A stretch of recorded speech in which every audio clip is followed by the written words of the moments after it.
If you searched how to buy shares of LINK Mobility Group Holding ASA, this short guide will show the practical steps. LINK Mobility is a communications and cloud messaging company listed on Euronext under the ticker LINK.OL, and this is an educational overview, not financial advice. To buy shares, you need a brokerage account, and we will use eToro as an example to demonstrate the flow. After registering, you will need to verify the account, usually with an identity document, and add funds to your balance before purchasing. Use the platform's search bar and enter the ticker LINK.OL to locate the company listing. Confirm the result shows LINK Mobility Group Holding ASA to ensure you have the correct share.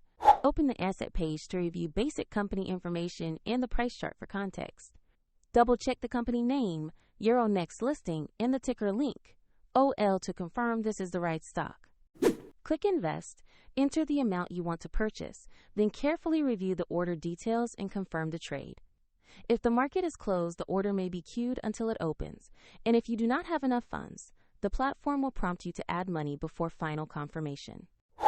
After execution, the position will appear in your portfolio so you can monitor it. A link to eToro is included in the description if you want to follow the same example.